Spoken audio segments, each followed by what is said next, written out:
حضور کے عمل کو اور حضور کی کردار کو اور کیریکٹر کو دیکھتے تھے، اور حضور علیہ السلام اپنے صحابہ کی ویسی تربیت بھی فرماتے تھے۔ صرف ایسا نہیں کہ بول دیے بس کرو تو کرو نہیں تو جاؤ، ایسا نہیں، بلکہ پوری طرح تربیت بھی حضور علیہ السلام اپنے صحابہ کی کرتے تھے۔ آپ نے وہ واقعات کو سنا ہے کہ جس طرح تربیت حضور کرتے تھے اس طرح سے آپ ان کے حالات کو بھی دیکھتے تھے۔ ایک مرتبہ حضور علیہ السلام رات کو گزر رہے ہیں راستے سے، تو راستے میں حضرت صدیق اکبر رضی اللہ عنہ کا گھر پڑتا۔ حضور نے سنا کہ اس گھر سے قرآن کریم کی تھوڑی تھوڑی آواز آ رہی، اور اتنی دھیمی آواز تھی کہ کان اگر لگا کر سنا جائے تو ضرور سن لے گا۔ آگے گزرے، حضرت عمر فاروق رضی اللہ عنہ کا گھر بھی آیا، تو وہاں سے جب گزرے تو بلند آواز آ رہی ہے، زور کی آواز آ رہی ہے، وہ بھی رات کے اندر بلند آواز سے قرآن کریم کی تلاوت کر رہے ہیں۔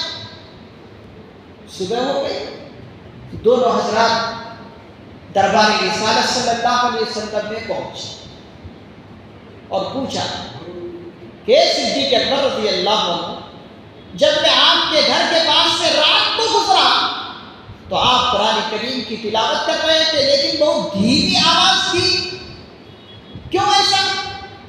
کیا جواب دیا حضرت صدیق اکبر رضی اللہ عنہ نے؟ کہا کہ اللہ کے رسول صلی اللہ علیہ وسلم، میں جس کی کتاب پڑھ رہا ہوں وہ کوئی بہرے اور گونگے تھوڑے ہیں، میں جس کی کتاب پڑھ رہا ہوں وہ تو سمیع اور بصیر ہے، وہ تو دیکھتے بھی ہیں اور سنتے بھی ہیں، لہذا پھر مجھے زور سے پڑھنے کی کیا ضرورت ہے؟ آہستہ پڑھتے ہی میرا مقصد پورا ہو رہا، تو میں اسی ذات کی کتاب پڑھ رہا ہوں اور وہ سن رہا ہوں۔ حضرت عمر فاروق رضی اللہ عنہ سے پوچھا کہ تم اتنے بلند آواز سے کیوں قرآن کریم کی تلاوت کر رہے ہو رات میں؟ تو انہوں نے کیا کہا؟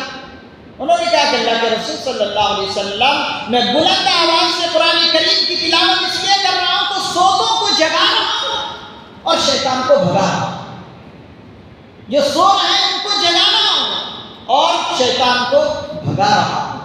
اب انداز حضور علیہ السلام کا تربیت کرنے کا دیکھیے، صحابہ کی کس طرح تربیت حضور کیا کرتے تھے۔ حضور نے صدیق اکبر رضی اللہ عنہ سے کہا کہ ابو بکر صدیق رضی اللہ عنہ، ذرا تم تلاوت کرنے میں آواز بلند کر لو، تھوڑی آواز اور بلند کر لو، اور حضرت عمر فاروق رضی اللہ عنہ سے کہا کہ ذرا آواز تم پست کرو، اتنی بلند آواز سے نہ تلاوت کرو۔ تو اس طرح سے حضور علیہ السلام نے اپنے صحابہ کی تربیت فرمائی، اور یہی طریقہ بھی بہترین طریقہ ہے۔ آج لوگ یا تو تربیت لینا نہیں چاہتے، کرنے والے بیٹھے ہوئے ہیں، کرنا چاہتے ہیں لیکن ہم تربیت لینا نہیں چاہتے۔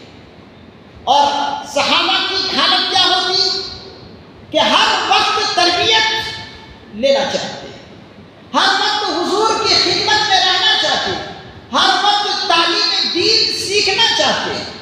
یہ صحابہ کی طرف ہوتی تھی، اس لیے کامیاب ہو گئے۔